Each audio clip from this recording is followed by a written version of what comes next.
Welcome to the Apprenticeship Diaries, where raw meets refined. Let's be real, we're still working on refining. What it took, what it takes, and the stories that are made. Join us as we learn from professionals about how their stories began.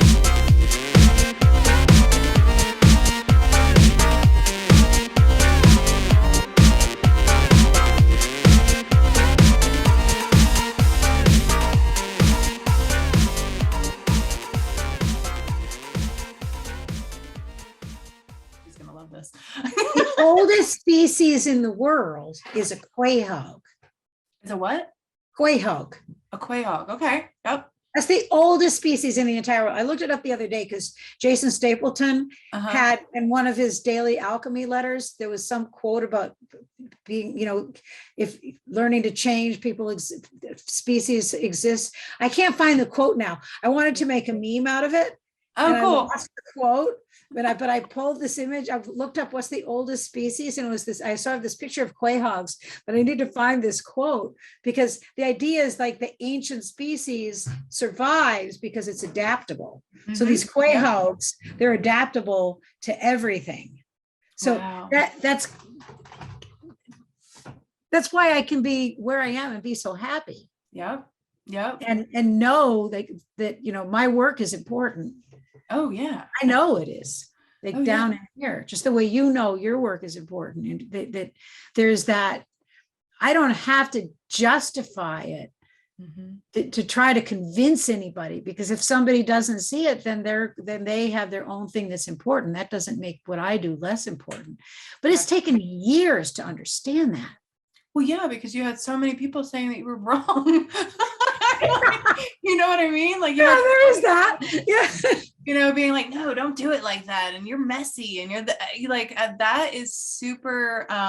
That's super stifling. I really think that my first apprentice, we're not speaking right now, but I have a lot of, I have a lot of compassion for her, because when we started out, we both went to the same school. We both went to Micah for art, and she actually corralled her interest, like you, into teaching.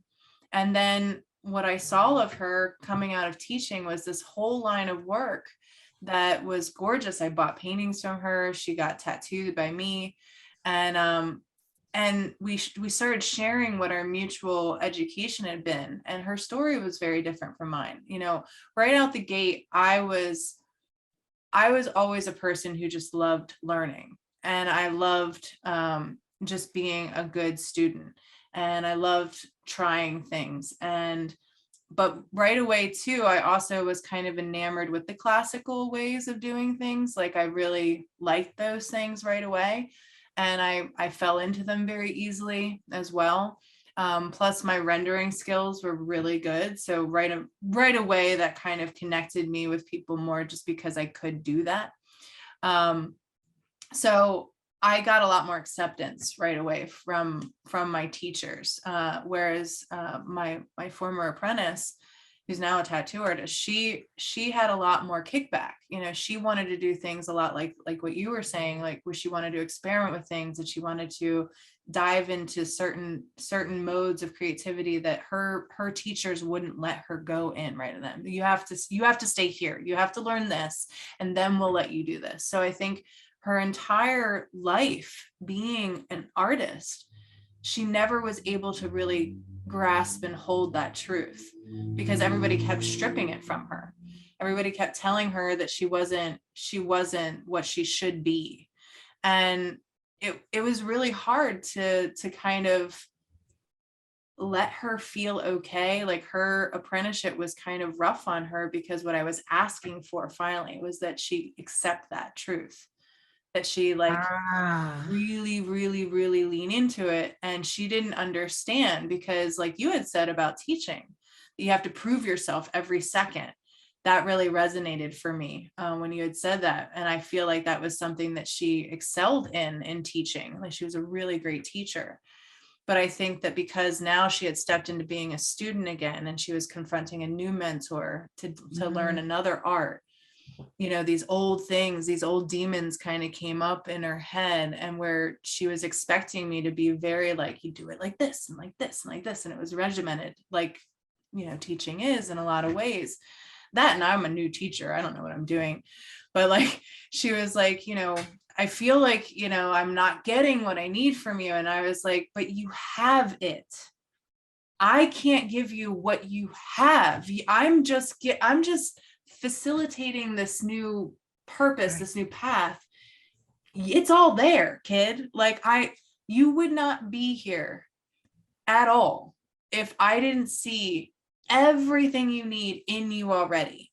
And so it became a conversation that we'd have regularly. She goes, I have a question. I know I probably know the answer, but I want to hear it from you.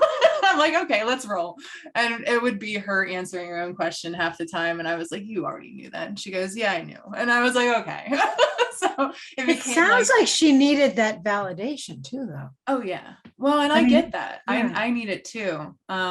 You know, I've always played the student more than the teacher. So for me to be the teacher and be like, you know, having to give the constant validation, I was like, what do you need this for? Come on, man. Like, you know, I love you. Like, but yeah, like it's a stifling thing. And I'm glad that you've gotten to this place, because you do deserve it. I mean, your artwork, I love it so much. It's so beautiful what you, and just hearing you talk about it, the more you get more out of it as you talk about it. You know, I wouldn't have gotten from that like the water was such a key thing, but now that you say it, it adds more to even the piece that I'm looking at, because through this branch out of life runs this vein of blue, and the contrast is all the other colors that you have around it, that it kind of morphs out of and comes out of. And even if your process, when you think about what you do, what you have to do with the wool,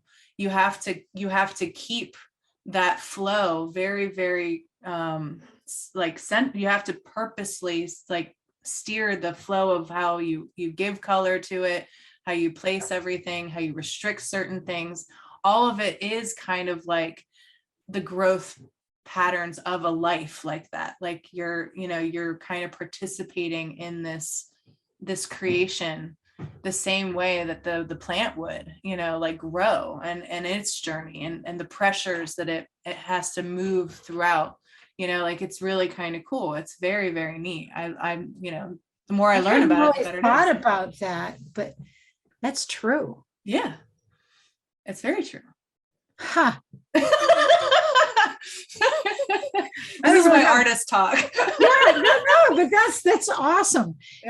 Yeah, because you're seeing that, and I didn't. That's the part that we have, that you have when you're tattooing the person. And when I was speaking to that before, saying how if somebody comes to you and they say, I would like a tattoo of an angel, or they have a picture or something, and then you have to find a way to make that work through the way you work. Mm-hmm.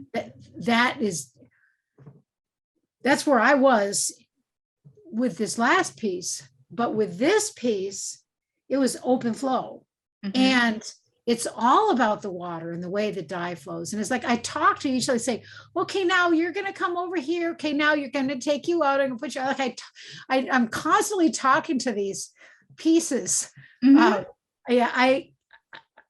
I'm working on some videos of me doing this. Well, I think it'll be great, because then when people commission you, they'll know your process, and they'll take part in this kind of journey with you, and they'll really understand that that's part of what they're buying too, is your communications with the piece and your communion with the piece. And right now they don't know that, you know, like they just see the outcome. And that's the same with me in tattooing. You know, a lot of what I've had to learn when dealing with people in commissions, because I know that we're circling back to that. One of the things that I've had to learn with that is ownership of my art, and taking their idea and saying, okay, I hear what you're saying. And I even had to do it in hair too. I hear what you're wanting, but what I'm going to come up with you're not going to be able to track the process of, you're not going to be able to, because I don't even know how to do that. I go to a place and I let it respond. The only thing I'm going to take from you are these inferences, like these little bits, and then kind of channel all that through me and then create. But what we're going to come up with has never been. It has never been, and it will never be again unless somebody tries to mimic me. And even then it's going to be a poor man's Amy, or poor man, your tattoo, like that's the thing, is that this is completely an art piece. What you're buying into is this experience of working with an artist and Right. really taking a place of like connection to this thing that is very rare. And it's very much so about you, and it's about me, and it's about all of the things that bring us together. And that's what makes it so valuable and such a moment. And when you work that way, it increases the tattoo, it increases the textile, it increases all of those things to something that is truly rare. And like that is something I like to stay within. And it's taken me a long time to do that, because like you said, what people come with is something that has already been. They look at a picture, they look at Pinterest, or they look at these things, or they look at a plant and they go, I really like these things. You have to hear those things and kind of shelf it as you're working and take it into consideration. And then when I present a piece, that's kind of what I say. I do a really thorough consultation like you do. You meet with them, you'll see the area where they hang their work, you'll see whatever, you meet with them and really dig deep into their idea. But when I present it, then it's kind of like a reverse. Like I track back through the consultation, and I tell them all about what I was thinking when I was doing it, and how I honored the note that they were going for. And if I chose to dismiss something, why it wasn't working. And I break it all down for them. And within that, you're teaching your client almost a really important thing about how to look, how to see, how to experience, how to judge, you're infusing them with a lot, because you're sharing your creative process with them. Right. That nobody else is willing to do. Generally, they just show them something and be like, this is it, this is what you're getting. Like it or leave it, like take it or leave it.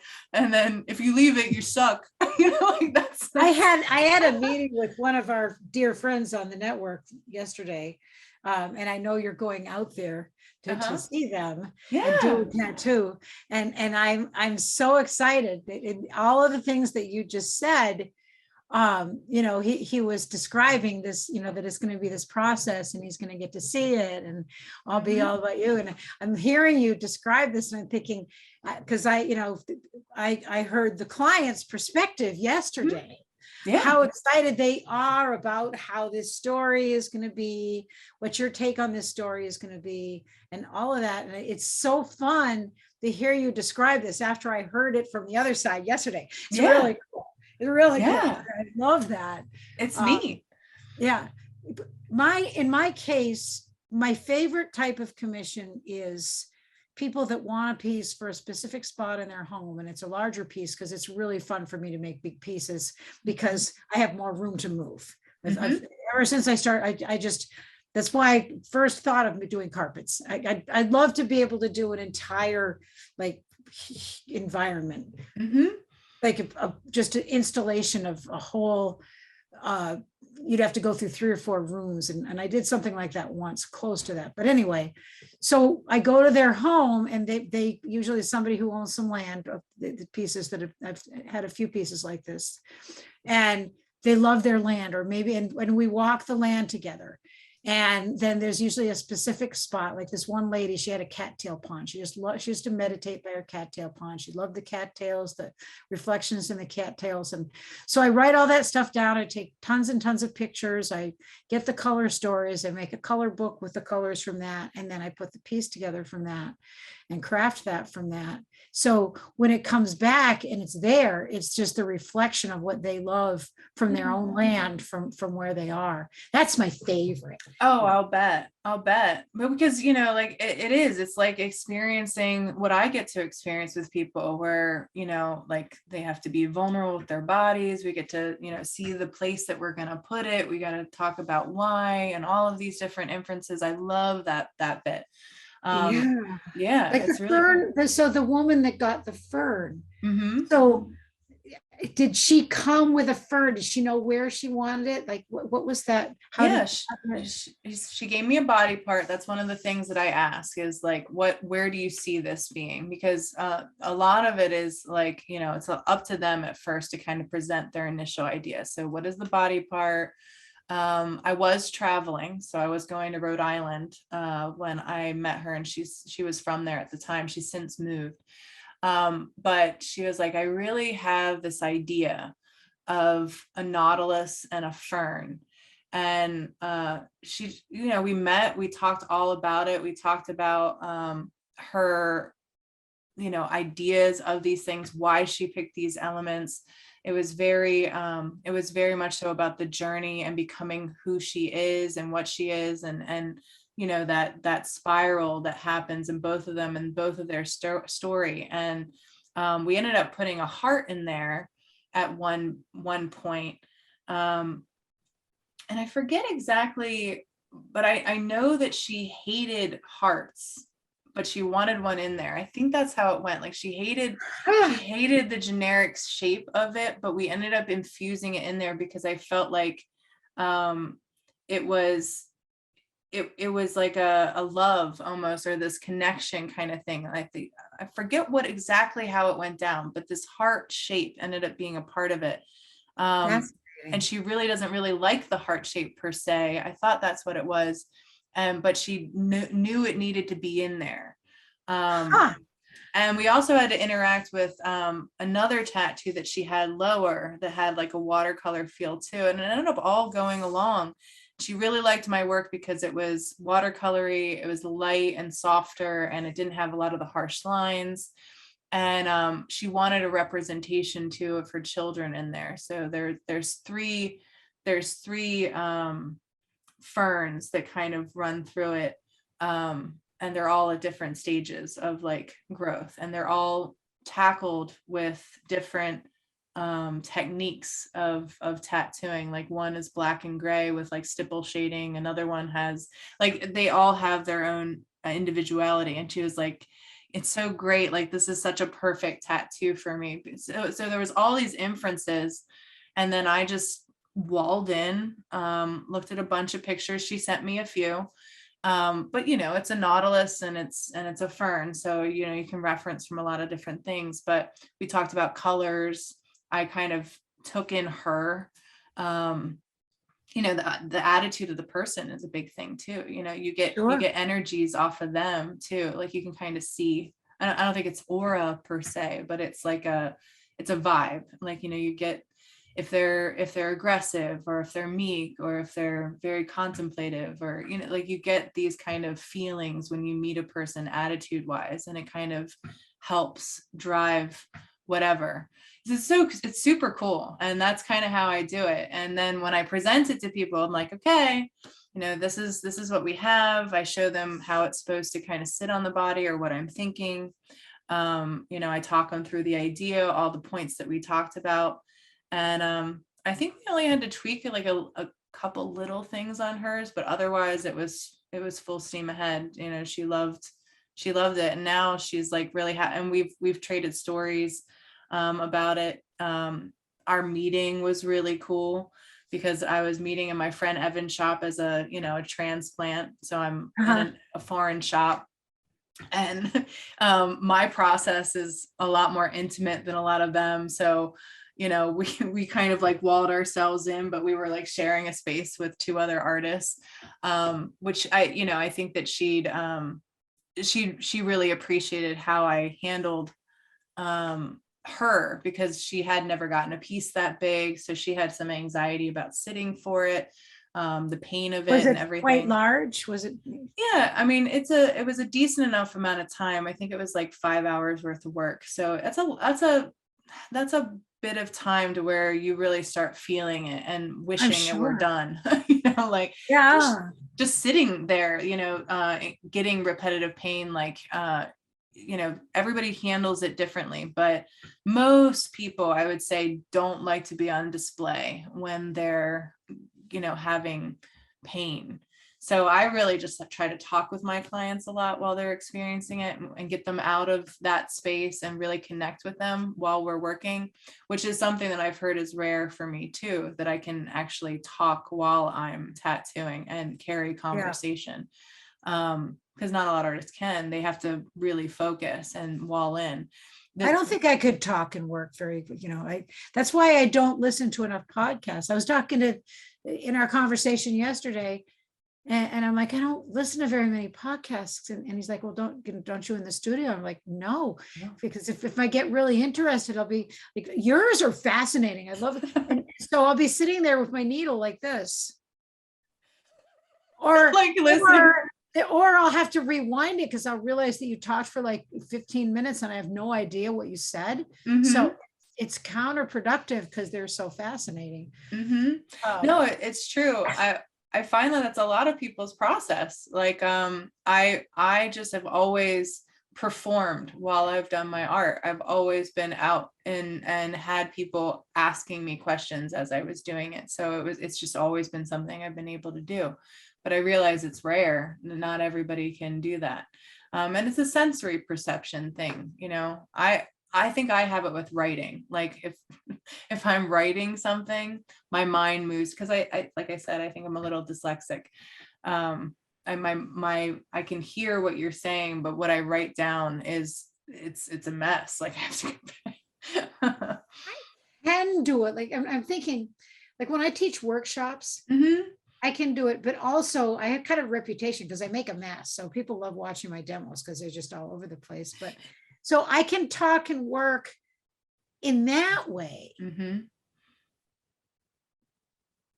but not the other way. Right. Well, because you're creating the other way. The instruction, you already know what's going to happen. It's not necessarily. It's never. Well, but full still, disclosure. Yeah. You don't always. It's not like perspective. Well, so I heard this with my mom, or not my mom, with somebody who I always related to acting. So actors to me are amazing because they can do both things. They can understand what they're performing as they perform it, because they kind of go into it and they become the character. And it's a lot like what I hear from teachers when they're talking about reading to a class out loud. They can read it really well. They can kind of like express everything, but some of them, like, they're like, if you ask me what I read, I don't really even know what I read. I kind of go into the space of reading and presenting it. And it's a much different space if I'm sitting by myself, reading a book internally and digesting it. I can digest that information at that point. But when I have to deliver the information, I have to go into another space of performance and make sure that what I'm putting out there is clear, and it's a different voice. It's like a different switch. It's very interesting. And I'm working on both. I'm working on trying to have both. I don't read out loud very well. So I'm trying to do that, like kind of syncopate the thing. Because usually I have to read to myself, understand it, and then I can deliver it. I'm like, oh, that's how they wanted that to be said. And then I can perform it. But if I'm reading out loud, I can't get into it. It's like it's a weird thing. Like I'm too paranoid about like reading it, I guess. I don't know. That's funny. Yeah, I don't know. And going, what if I get to a word that I can't pronounce? words. So there's all that you too much mispronounce thinking. Yeah, it's too much thinking. No, I know. And that's the thing, is that like it's like that, you know, too many mind, no mind. You got to go into those spaces of no mind. So you're going to collaborate next. You have somebody that you're working with intimately. So she's like your apprentice almost at this point, right? You know, she's learning off of you. I don't think she's like, she's not like my apprentice, but we definitely are working together intimately. Oh, that's cool. If somebody wanted to apprentice with me, they could. Mm-hmm. That apprenticeship would be the work that I do, teaching them all of the dye processes, all of that. That would be that. This other thing, this is working with someone to bring out their creativity. Got you. I like that. Yeah. So it's different. It's not, that's why it's not like an apprentice. I had to think about that. That's why it's not like an apprenticeship, but yet because really I guide her to what she has in her already. Back to what you were saying with your student, would kept asking you the questions. How do we do this? And with her, she'll be like, well, she right now, she loves to draw pictures of animals. She's loves making animal portraits. Right. And so we're working together, and I give her ideas for materials, techniques. I say, study this artist, study that. Right. She comes, I say, here's how to do the color studies. We're doing basic color theory exercises. And then she did some of them as animals. So she comes back to me with what she took out of it. And then we build from there.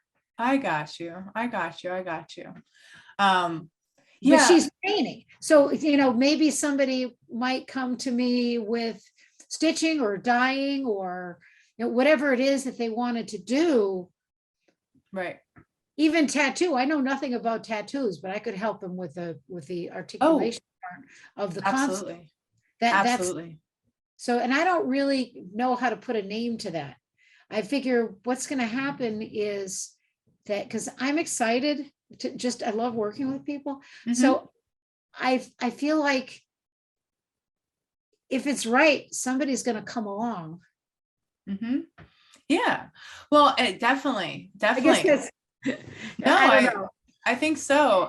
And there will be, I'm sure, a branch off even there, because even with the intention, I was thinking about what you said about an apprenticeship and how you would construct it for teaching them what you do. And I think that was kind of the disconnect with me and my apprentice as well. It's because I think that she expected me to kind of make her more in my image. Whereas I was like, oh, no, I just want to make you a tattoo artist. Like, I want you to be a professional. So for me, it wasn't, I did the same thing as what you're saying with this student of yours that you have, but I was doing it with her with tattooing. I was like, look, the essential is that I teach you enough about the structure of tattooing so that you can be your own artist, because you don't want to be me. I don't want you to be me. Yeah, that wasn't what I meant. No, I know, but you were talking about like, you have a very specific craft and way of applying things. And you'd be willing to take that on an apprentice, because it's so in depth, your process, that I'm sure that would be the technique. Yeah. So they could apprentice with me to learn all of the techniques, but how do I put it? They can never be you. Right. Yeah. There's so many, and this is, I don't know if the tattoo world is like this, but in the textile world, there's proprietary information. There's lots of workshop teachers that don't teach all of the secrets of what they do, because it's theirs. I took a workshop with somebody like that once, and I actually took it because I saw some work that this girl did, and I wanted to learn how to do it. It was a particular technique. Now it's something that everybody knows how to do, but it was doing wool onto silk and like some things that you do with those two fabrics. And I wanted to learn how to do that. And she's like, well, no, we're not doing that. And that's my work, but we're doing felted mittens. I'm like, okay. So I learned how to make felted mittens, which is awesome. But she wasn't teaching that. And even in the textile industry, like the secrets are safeguarded. It's very, you know, in the fashion industry, I think is like this too. Like you don't. So my big thing is I'm an open book.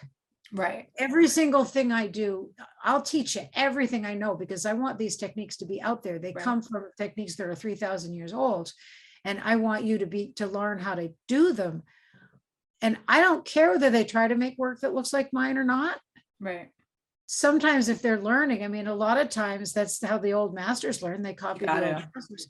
They're welcome to, you know, and when I teach my workshops, I give everybody the leaves that I was using that I'm not using anymore or whatever to use. And so sometimes it looks like mine just because it's the shapes I designed. Right. But most people that do that take it their own direction. Right. Either that or it's so much work. They're like, oh my God, I don't want to do this. But, you know. Right. No, I think that's, well, and well, to answer your question, in the tattoo world, I think it depends on the person you run into. I'm like you, Carol, I'm an open book. You know, for me, I know that the things that I do with people, no one else is going to be able to do. Like they're, well, not the way I do it. I'm me. Yeah. So I just give them everything. And I hope that in the path to them becoming who they are, they'll remember where they came from, and they'll just honor that. And however they do it, the success of them is the honor for me. It's just that, like, you know, that I can say to myself, you know, I put something good out there into the world. You know, I gave a piece of myself to somebody else's success. That matters to me. So I think the universe responds really well to those things, because it's a place of abundance that just keeps giving back. Yeah, I love that. It's abundance. It's kind of like the Swedenborgian idea of heaven and hell, where hell is so narrow. If you love murder, you're going to end up in a place where there's nothing but murderers. You're going to think you're in heaven because that's the thing you love, but it's narrow. Where if you follow in your laws, you end up in a celestial heaven where you love everything, so you get everything. Yeah, exactly. And I love that. Say it again so the listeners can look it up, because I loved hearing about this investigation, but I'll let them do their deep dive. What is it? The practice or the faith? Oh, Swedenborgian. Yeah. So just look up Emanuel Swedenborg, and you have to watch out where you look, because there's some places where you look it up, they actually say it's a cult. It isn't a cult, it's a religion. Right. But it's there's Buddhist elements in it. There's all kinds of elements in it, but he was a philosopher, and he was 17th century philosopher. But awesome.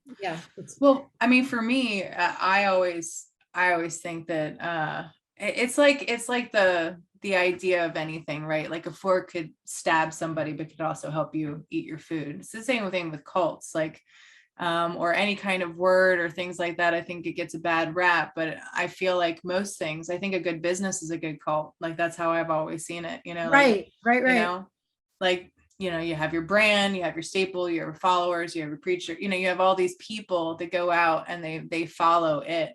And they keep investing in it. So like for me, a good business is a good cult. You just got to not be in a bad cult where they want you to castrate everybody, and then everybody's I don't know who the writer was, but I'm just saying that because I was telling people about Swedenborg, and they said they looked it up and they said it was a cult, and it's not a cult. Yeah, well, there's something on Wikipedia. I don't know. See, that wouldn't even work for me, because like, let me find out about this freaking cult. Like, I want to know more. Like, I wouldn't stop there. Like, I'm just like, let's see if I can take it, because that's how I approach all religion, actually, and faith is let me go, just like I do with art. You know, let me go see what's for me, and then I leave the rest. You know, so I just pick out the inferences that make me happy, and then that's that.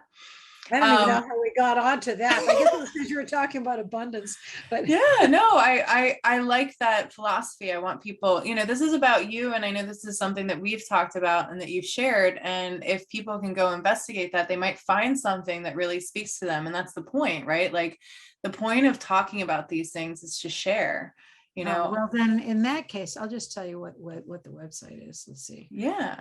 Let's see. I think it's really good to, as you were saying before, I'll show somebody anything because you never know what's going to spark from that. And that's what I think is the magic of these diaries that we're submitting, is that people are going to listen to them, I hope, and then they're going to siphon from them exactly what I said, what they think is worth it for them, and have a little bit more of a clue of what to do tomorrow. And that's the point, right? Like, if you're talking about professional journeys and things like that, and people feel stifled or they feel held back, one, it helps to have somebody like you where you can, you've already talked about, how you were 6 writing books and things like that. If anybody, understands that that's been their journey and they can identify it, then they can give themselves permission to relax a little bit, find their happiness sooner, trust a little bit more, and realize that, like, even through all the things that you experience, medical distress, a cataclysmic, thing of our country, the birth of your children and things like that, that you can go through these things and find the happiness that you have right now and the excitement to keep going into other things, that it doesn't end. And so what's the website? Okay, so it's just swedenborg.org. Oh, easy. Or swedenborg.org. Oh, okay. That's the Swedenborg Church of North America. And you can find anything out you want to. There's brief introductions. You can read about it. But the thing, and as you were speaking, I realized how, we do want people to know who we are. And I am a person of faith. I do believe in God. Yeah. Oh, yeah. Because I wouldn't be here without some kind of divine intervention. I'd be dead. Yeah. Yeah. Well, things that have happened to me over my life. There's no reason I should be here, and there's no reason I should be this happy. There's no, I've got beautiful children and grandchildren. I've got a relationship that I've been in with for 40 years, and it's better now than, it improves yearly. Mm-hmm. My parents were married for 60 years. I'm close with all of my family. I just came back from visiting with all of them. So family is really important to me. And all of these things, you're right, they do make up who we are. Mm-hmm. And yeah. Well, it's important for people to hear that, because I think that, part of the point of the podcast is to be a catharsis, a place where people can go. Like I said at the top, and I don't know if we were on record when I said this, but if it was before the story began or before our time began, a lot of people cover people who have already arrived, or what society thinks is arriving or success or whatever. They're notable people, either in an industry or whatever.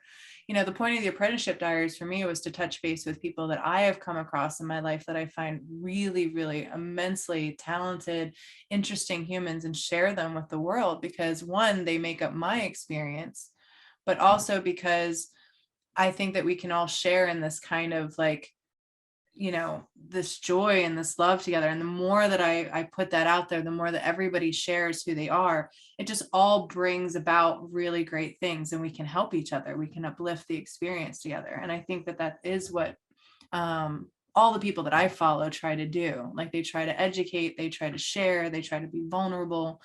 And it does matter. And it helps, like I said before, like Russell Brand, I just listened to his book Recovery. And that's one of the things that he talks about, is that if you feel disconnected at all, the idea of recovery, and he talks about it even in the book of, like, in the 12-step programs, they ask you to give your problems to a higher power. A lot of people misunderstand that as needing to buy into the idea of God. But what he breaks it down into, and the way that he was taught, was from an atheist. And he said, the power is giving it up to the faith of the 12 steps. You're submitting to the 12 steps. That's the power. That's the faith, is that you don't have to necessarily believe in God. He's like, I want it to be known that I do. My life has proven those things to me.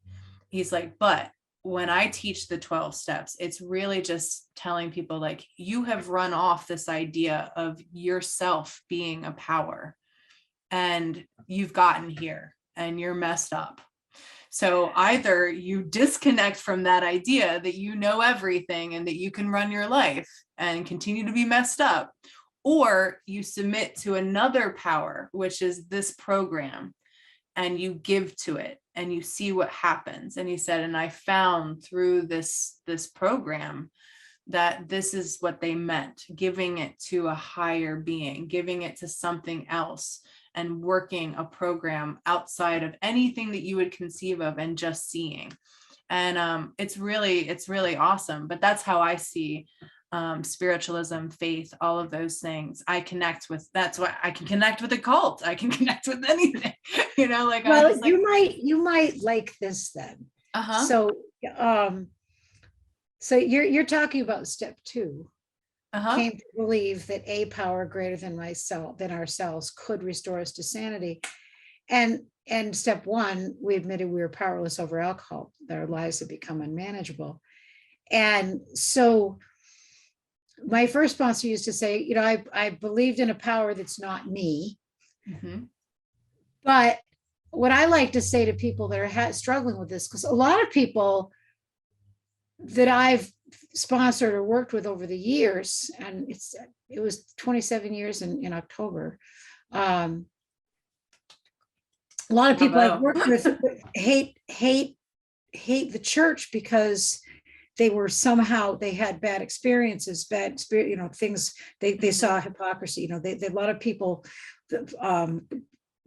have these kinds of experiences. Oh, absolutely. Not all, but that I've met people who have. I don't want to, I want to be very careful with my words here, but I've met enough people that feel that way. So I love to say came to believe, which means that something in our mind, we believe that there's a floor under our feet.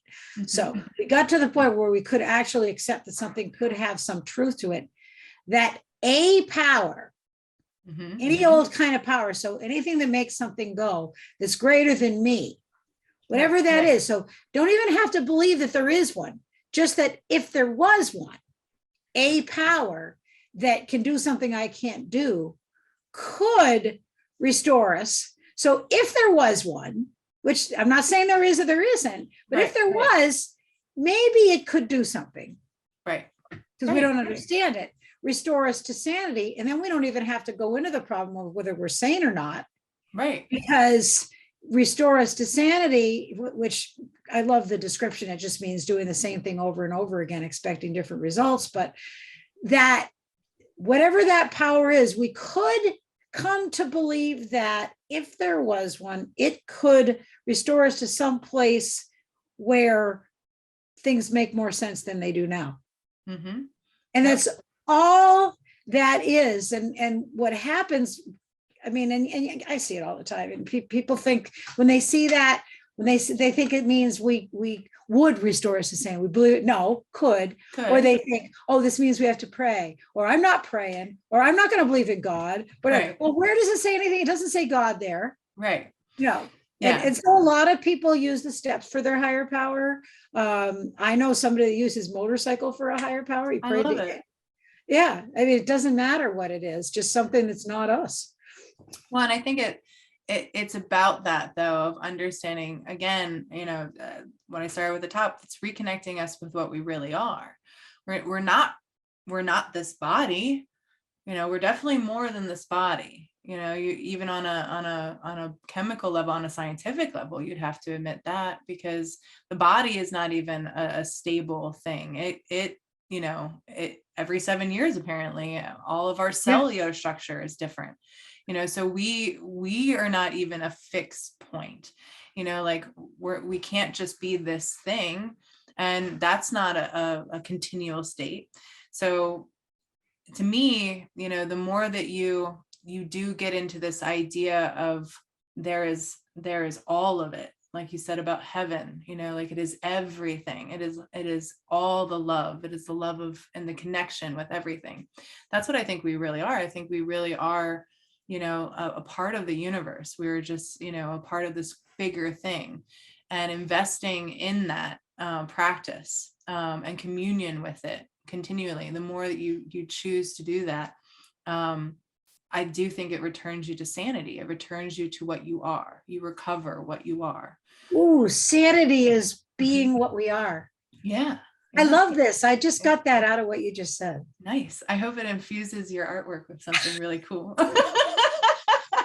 It already has. I mean, your artwork is amazing. Anyway, I know that this is going to probably spiral off into, a whole bunch of really cool things after you've thought about it. And this is the kind of stuff that I love, in communicating with you and anyone on the network, is that, if anyone is looking for a place to have these kind of conversations, the Nomad Network with Jason Stapleton is definitely a good place. I couldn't, more highly recommend it because it is just such a cross-pollination. And that's the reason why I went into tattooing, not tattooing, went into a podcast that was more diverse, was because I didn't want to be limited by my profession only. And it's a very easy thing to incellulate yourself into this one bubble of reality. And I realized I had done that so much. And I really started seeing that there was more connection to other professions than I had ever thought. And it's been really great for me because I'm sure with you, just learning all the talents that you actually already have that you never knew were marketable, never knew that it could be another job, never knew that like this was a part of what you already do. And that's something that I really love exploring about sharing this space and these conversations with everybody. I learn what it takes to become a certain profession, and through hearing people's stories, and then I see myself and I see all these things in their story, and it's really, really cool. And again, this is probably my recovery, like it definitely is me charging into a fear that I very much so have. A lot of fears, confronting the world in a different way, having my voice be the thing that stands for me. Just so many things. What will this do to my artwork? How will this affect certain things? Technology, running full face into technology. I freaking hate technology. I hate it. But I'm going to do it. What you were just saying about being who we are, about branching out, about realizing that whether it's tattooing, whether it's rebuilding engines, whether it's, what kind of cleaning supply will get the mildew off the edge of your bathtub. Mm-hmm. It's all one with the universe. And so the fact that you chose to find a way to make this seem more universal or become more universal, talk to a lot of different kinds of people. Of course, tattooing will be the general theme because that's who you are as a tattoo artist. Just as if I ever start a podcast, which I don't know if I would, but I do YouTube. Mm-hmm. I think I'd rather go on someone else's podcast, but we'll see. But this is really fun. I love this. It is. It's nice. But that brings that universality to everyone. Mm-hmm. So I really love that. So I think that's where that concept, I think it's really important for you to have that in there. Yeah, no, totally. Well, and it was something I wanted to share with people too, because when I started thinking about making a podcast, I was like, I'd really love to share with people. And there is a girl, her podcast is released right now. She has a podcast called Tattoo Collecting Podcast, and her name's Fawn Baker. And she actually has really dope clients who are cool with being on a podcast as they're getting tattooed and sharing their tattoo experience. Wow. Right. I know, like that for me was kind of like a halting thing, because what I found in my studio space was that, for me anyway, that it was kind of like I don't want to inflate it too much, but like a patient doctor kind of confidentiality thing. And I didn't want my client to hold back from what they needed or wanted to share in that space with me, because it's so beautiful. But that was the first thing I thought of. Yeah. You wonder how many of those clients are acquiescing, but it isn't getting all the truth there because it doesn't have that confidentiality. Exactly. And so I was thinking of like, how could I, share this experience that I have within so many different kinds of people that I get to, so many different kinds of people get tattooed, and I get to learn so much from each one in that space. So when the podcast came about, I first thought about it in terms of tattooing because I wanted to give back to this industry, but it became bigger than that. And it became something where now I think it's even more of the kind of art piece that I want it to be for everyone. Which is, the core is from the tattoo community, but the essence of it is really entrepreneurial journeys for everyone. And this idea of apprenticeship and this very raw way of finding yourself to refinement. And that's something that we all partake in. And I wanted that to be a space that everybody could come to. And I'm sure it will. The more it gets out there, the more it will. But it makes it happy for me that you see that about my work too, or about the podcast anyway. It's a big thing. It's a lot. But, the people who've been following it forever, they get it. And they will get it forever. The newer well, here's another one. Here's another wonderful metaphor for you for apprentice diaries. So apprentice is here a person who is learning a trade from a skilled employer. That's about as generic as definition as you could want, right? And a diary is you're writing down your story. But what if this is the big, as you say, all different people, all different kinds of people, different walks of life. So we're all apprentices to ourselves or to learning life, or we're apprentices in learning how to, we're apprentice humans. Yeah, no, it's like true. We're humans, but I'm an apprentice human. Like I'm still learning, how to, I just interrupted you, for example. That's a big thing I'm working on, is not interrupting people. I said a prayer before this podcast. I wouldn't interrupt you very much. So that but apprentice humans. So apprenticeship diaries. And yes, it was before we were recording when you were talking about your concept of the diary and multiple installments with the same person, that becomes a record of what they do, but also their apprenticeship as humans. Yeah, no, totally. It's a whole moving piece. And like, that's what I hold in my heart now when I think about it. And when I'm struggling, honestly, in doing this is that, and it goes back to one of my big mentors who I keep saying that I will have him on my podcast. And I still have to there's so many people, Carol, that I have to get back to. It's dumb. Not dumb. No, well, I mean, it's just like that I haven't emailed yet. And I want everybody to know I'm going to get to you. This is going to go, I plan on this podcast going on for as long as I can. So, which means to me that I will get there. I will get to you. But this person, I definitely have to get on there. He's one of my first major mentors, Joe Giordano. And I remember being in his class, in his figure class, and it was a lesson on being precious. He was just like, when you feel like you've learned everything, you're ready to die. And he's like, you never get to that point. Ever, ever, ever. He's like, as an artist, you always are learning. You're always moving. You're always doing. He's like, you never know everything. You've got to love the journey. You've got to love investing and moving forward. Once you know it all, it's either time to walk away or to die. I love that. Yeah. Oh, I love that. Thank you for sharing that. That's how I feel. Yeah. Every day I wake up, I learn something new. Yeah.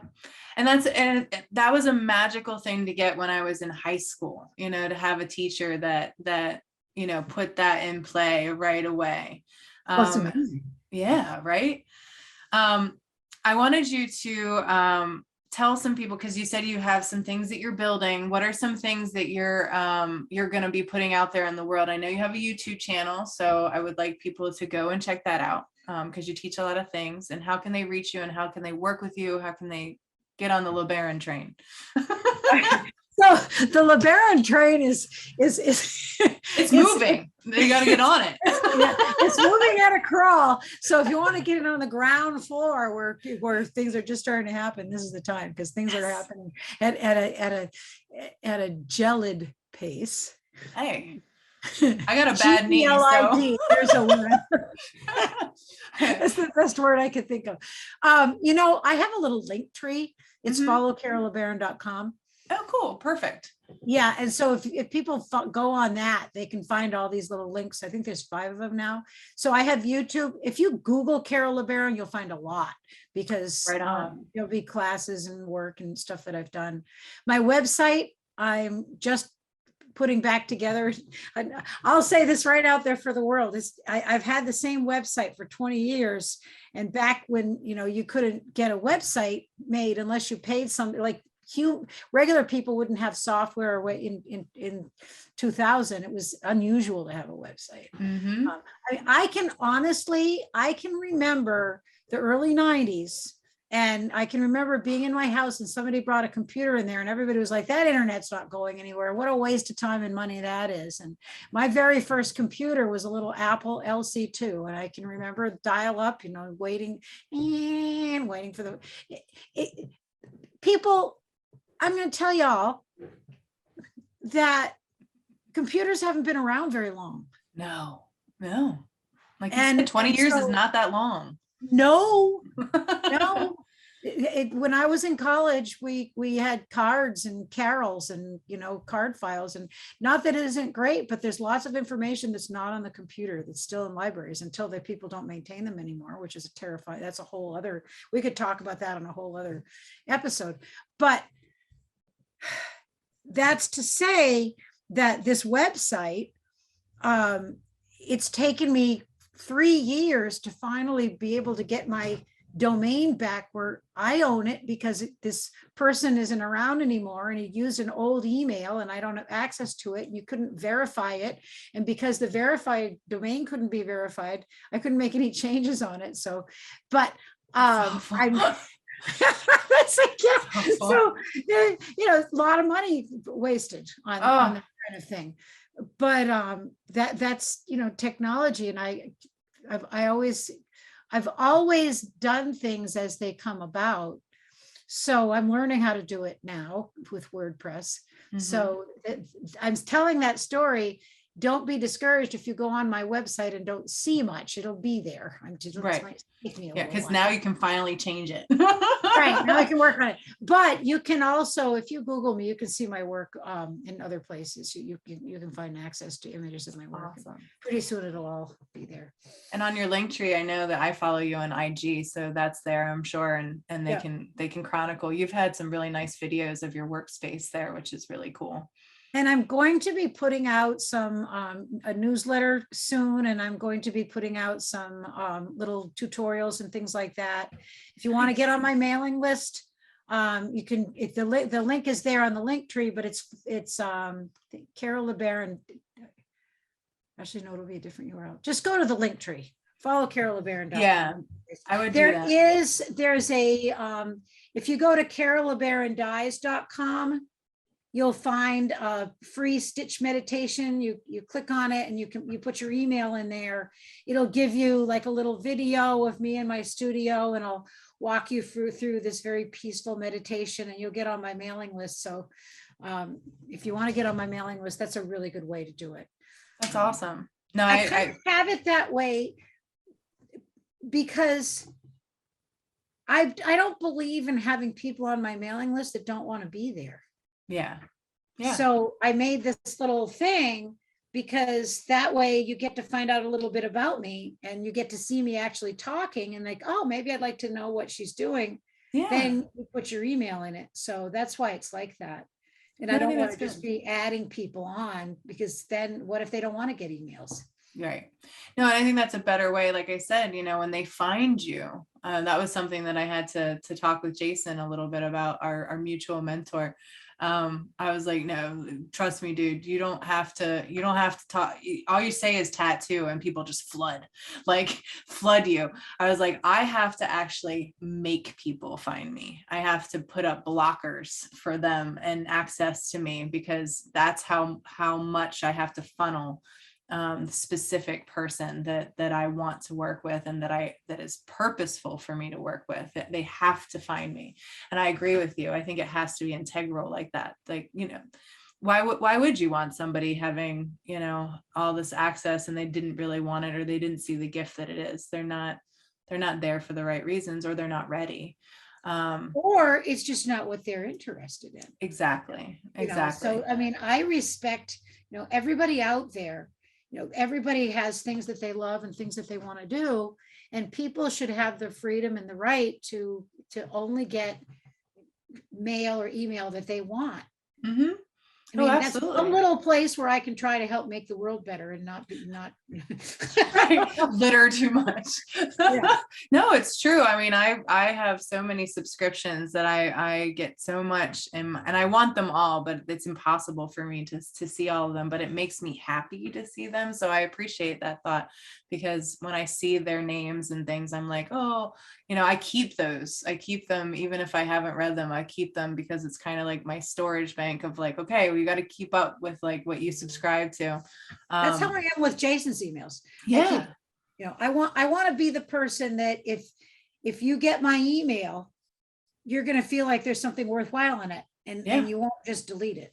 Yeah. No, and that's exactly what I do with his. No, I keep them. I keep them along with the other ones, other subscriptions that I have, whether paid for or not. I keep them, and they're like my like they're my prizes. Like I feel like it's the same as like framing a newspaper article or something like that, like.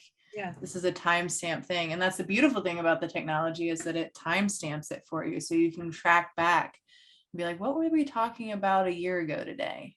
Where was my head at, or where was his head at? Or, Oh, we have to do this again in a year. See what I know. We should. Let's do it. I want that. Because this is definitely not the end. This is just the beginning of so much, I feel like this is a really cool space to kind of be in, and it's right before 2020 or 2022. We're wrapping up this last year. There's so many intentions that I think both of us are kind of looking forward with, and excitement, and we're both in a similar space, I think, in our joy. Are. Yeah. We and we have some common goals too, I think. Yeah. No, just the making the world better goal. Yes. I know it sounds, kind of fluffy, but honestly, I've always felt that way. Back when I first started studying Eastern art, the thing that I was always fascinated, the reason I took up Eastern art and religion in the first place, or left RISD in the first place, it wasn't quite enough. At that time, RISD only had art. They like, if you didn't get your 100 drawings for foundations done because you were writing an English paper, that wasn't any kind of excuse, right, at all. Yeah. It just didn't, it was just something they had to have, but it wasn't. Now it's different. Now they respect all, it's a whole different place, but not when I was there as an undergrad. Right. But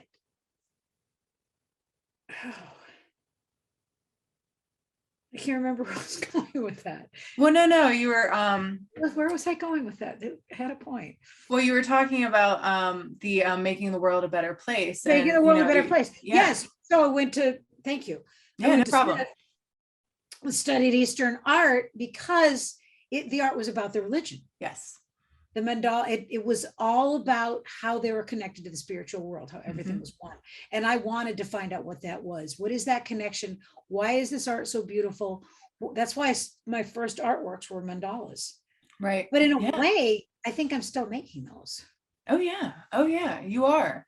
You're definitely making those still. It's different materials, it's different ways to comprise it. It's not necessarily, like it has more of a circuitous path, I'm sure, than the mandala that kind of branches out in this very, rhythmic way, but it has a different rhythm that's all yours, but you're still making them. I think that's awesome. And in a way, That's so are you, Mhm. because what you're doing is you are so intimate with the surface of the body of the person you're working on. I'm thinking about the whole history and meaning of tattoos all the way back to the Maori. I mean, it's fascinating. I've always Yep. loved body art. And so you are part, again, tattooing and textiles are both really ancient traditions. yeah. And there are connections too. Many textile designs are designs from tattoos and vice versa. Yeah. There's a whole route there that would be really fun to explore at some point. Oh, absolutely. We are now a big thing that's a huge pattern that gets used a lot is the flower of life, which is again an ancient Eastern philosophy of things connected to a lot of different philosophies. But that pattern, there's so much pattern work that's being infused into tattooing now, sacred geometry and things like that. People are pulling in these kind of inferences because I think one, it's graphically really beautiful and it decorates a body really well, but also because of that connection to all these different kinds of observances of art, which I like about tattooing is that it is so, you can infuse it with so many things and it doesn't have to make sense. And because I'm American, I feel okay with bastardizing everything. Like, it's like everybody's like, "Are you afraid of cultural appropriation?" I'm like, "No, man, I'm American. I mean, we are the cultural appropriation of everything." Like, I mean, There's no, honestly, there's no such thing as cultural appropriation. no, Because if you take yourself into the 5,000-year view instead of the 300-year view, you can see there are different cultures. There are certain patterns that show up from the Nazca ruins to the Oceania to ancient China. You'll see the same patterns crop up independently. yeah. And I like the Jungian idea, these archetypes, or the idea that it's all somewhere in our DNA or something so ancient. Joseph Campbell felt that way too. He connected it with the collective conscious, the human psyche, and how we have these repetitive views of things that we experience throughout, millennia of the human condition. And before the internet, we taught it. I think we learned from that. That's why I think that my heart really sank when you were told when you were very young, like, you're doing it wrong or something. I'm like, no, Sure. no, she was learning from that connective space. You were learning from the way that we used to learn when we had to interact with things tangibly, and there wasn't this remote thing. The remote's great, but you can't let it's kind of like drugs. You can connect to the collective conscious through drugs, and through all that you can expedite these things that you can do through meditation and hard work and all of that, but it's very artificial. And if you depend on those things to connect you, much like the technology, I feel like you rob yourself from a lot of things that you can gather when you're willing to like be brazen and interact and get dirty and like really experience it. You have to be willing to do that. I think you have to be willing, because then you know what to trust. Otherwise, there's no cutoff to the floodgate. It's just too bombarding. So now we're really connected on a deeper level. I know we've been talking for almost 3 hours. That's typical. That's typical. I love it. And so, I'm sure that you aren't even halfway down that sheet of questions. So that's all. Well, the one last thing that I wanted to ask you was, and you might feel comfortable doing this or not, but like, who are your inspirations? Who are people that really you might want people to look at and experience for themselves? In what way? Either artistically or whichever. I mean, you had said on that question that I inspired you in some way, which I really appreciate that. Ditto. Yeah, you do. Yeah, Ditto. you do. So yeah, well, that's why I'm asking. Do you mean artists that inspired my work, or do you mean people that inspire me now, or do you mean just in general? Just anybody that comes to mind, your first thoughts. Well, you definitely were on the list. But I was trying to think where to put it. I don't know your artwork well enough to say that you were an artistic influence on me. Right. No.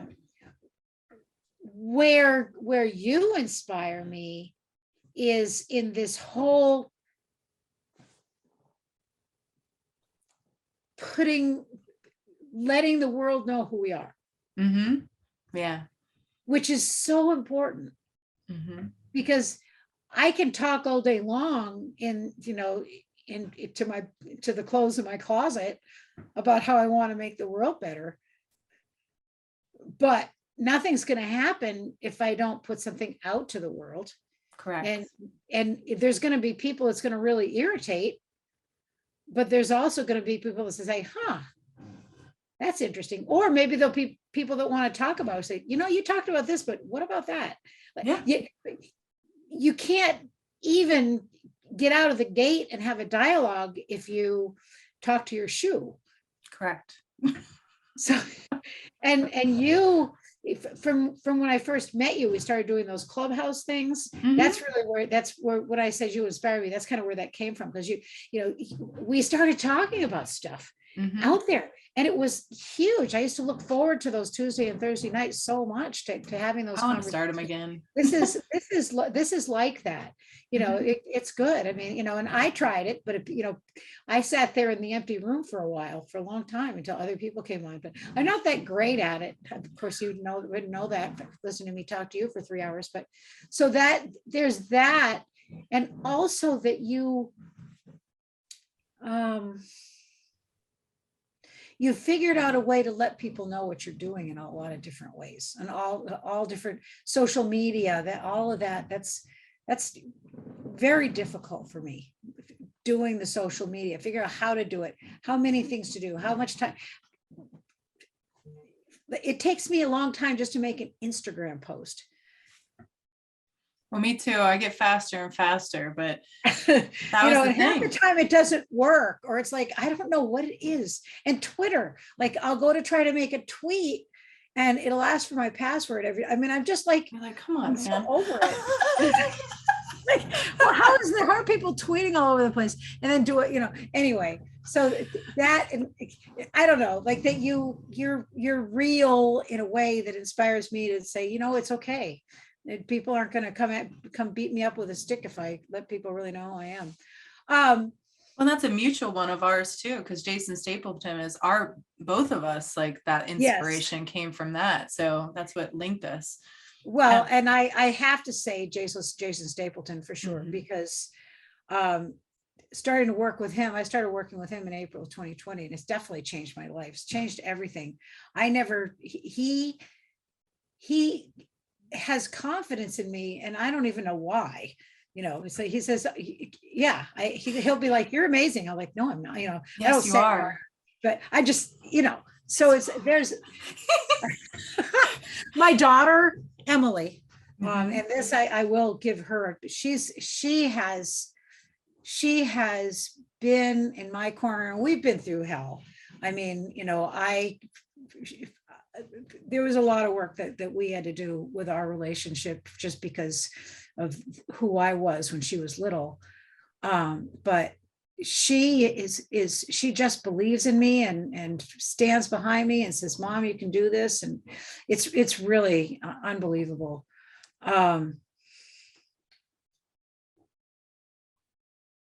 Maria Tolokas, who I've lost touch with, and I don't even, I'm not good about this kind of thing, that reaching back out to people that I wish I could talk to, that I remember. She was seminal to me at school. My Latin teacher, Mr. Fenton, in 6th grade. That's awesome. And about him. He had this big giant ruler that was 8 feet tall, and when he wanted people to be quiet, he'd just drop it. Trash. I don't know. There was something about he was another one. I was late to class a lot, but I was never late to his class. Artists, Ava Hesse for sure. Okay. Lee Bonteque, Carl Blossfeld's photographs. Awesome. All the great photographers from Adams to, I can't remember the names of them all, Edward Weston, all those people. Photography is a huge part of my work, particularly in my Jacquard work, which we'll talk about at another time. Yeah. But I photography, I did a lot of photography at Smith. I ran the darkrooms too. And of course, what happened to me with photography was, because I developed my pictures, it was black and white photography and all of that. And I've got all my old Nikons and everything.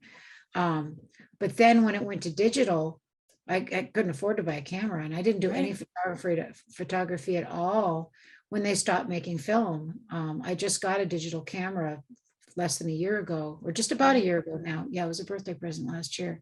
So it's a huge learning curve for me to go from everything I knew with using an SLR to I mean, the principles are the same. It took me 3 months to understand that ISO is just what the film was. Yeah. Right. Oh, you mean it's like the Kodak 100, ISO 100 is the film. Yeah. And if I'd understood that when I first got the camera, that would have helped me a lot. Right.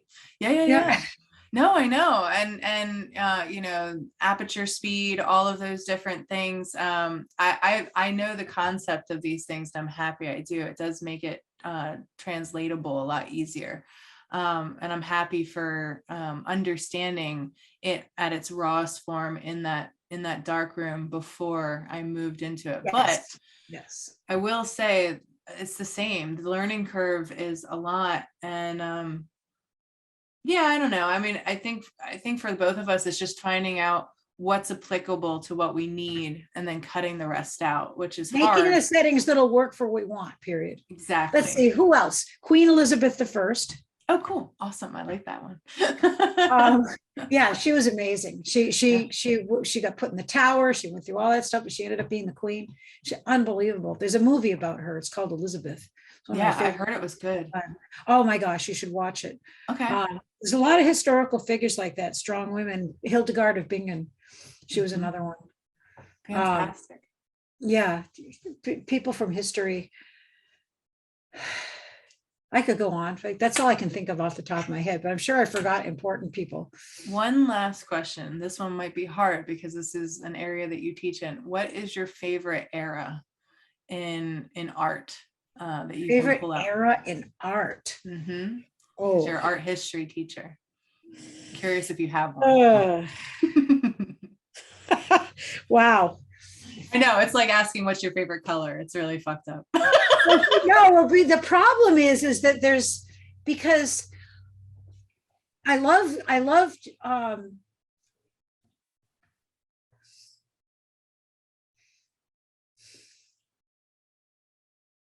I'm thinking about the difference between the perspective in Japanese prints and in the Chinese painting of the literati, and then what happened with perspective when for whatever reason they, starting with Giotto, they began, and then the Da Vinci, I think.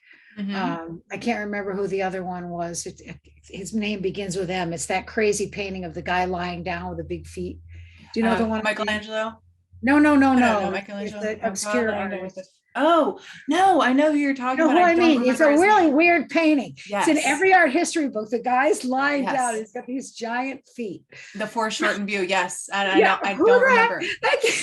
I don't remember. That's so funny. Somebody will put into your comments who this artist is. But it's that's the trajectory that happened once that was invented. It couldn't be unseen after that for all these artists, which happened after the 11th century. And in the 11th century, they didn't have perspective, but the painting You think about the 11th century, it was really all Christian in the Western trajectory. Right. It was Christian art and Christian subject matter. So how much of that was, and how much artwork was secular that we've never seen or was destroyed? Right. Exactly.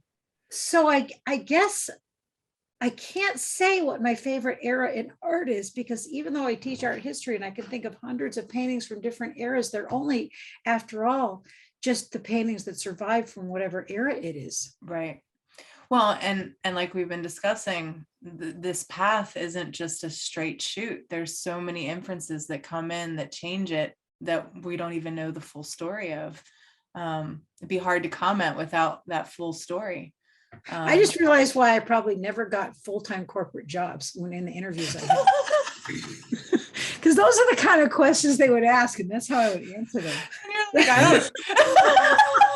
But I think it's a great way to wrap it. To be like, if you find that you answer a question like Carol just did, got to be an entrepreneur. Yes, I think so. You better find your own way. That. Yeah, these people are probably how many people halfway through that answer? All you asked me was what my favorite art era is. But I can't answer it. I'm the same way, girl. I am the exact same way. That's why I didn't work out either. I have too many questions as to why. I answer questions with questions. Like, it's not I good. do too. Like, why do you want to know that? What does that have to do? Yeah, this is definitely a sometimes it's great, sometimes it's not. We're gonna have our crowds that love us. They'll know exactly. So many people are gonna laugh at that. Well, Carol, I don't want to keep you more from your day. We're approaching, and I'm sure both of us have to pee or eat or something by now. We've been talking so long. You know what? I never ate today because everything happened. So I'm gonna go eat. You should go eat, and you have other things to do. This has been really fun. Yeah, we'll do it again. Did we forget anything? I can't think of anything. I'm sure we did, but we're going to do this again in a year, so it's fine. How the hell are you going to edit it? I don't know, but I'm going to figure it out, because that's Okay. the next thing. I have to do it now. This is what spawns the next thing. I got to do it. I got to put it on the network. I got to put it out there. There's a YouTube channel coming. It's all these things. I got to do it. Well, you're going to have to start doing your podcast more than once a week, because I don't want to wait a year to talk to you again. Well, I have to do Clubhouse again. That's what I really have to commit to, because I miss Clubhouse, and I miss that. I think it's the time slot that I picked for this particular pursuit to bring energy to it. I think that 12 p.m. on a Tuesday is just too odd a time frame for most people to do. It worked better like when we would meet at 8 p.m. and talk on a Tuesday. That was a much better time slot. People were done with their day. We could have fun and commune. And it was when everybody was winding down. And I think that that's probably the time slot I have to move towards for Clubhouse. But I'd like to do Clubhouse again, so that way we can talk more. Okay. Okay. All right. Well, I love you. Thank you. Love you too. This is fun. Thank you for having me. My pleasure. Thank you for coming on. And I'll let you know when it's going to go out. And everybody is now going to know Carol. Okay. Bye. Bye.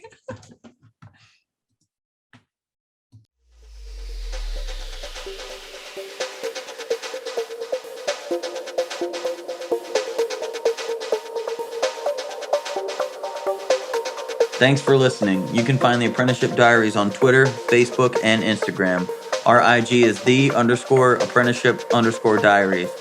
If you would like to offer constructive criticism or an interview, drop us an email at theapprenticeshipdiaries@gmail.com. We look forward to hearing from our listeners.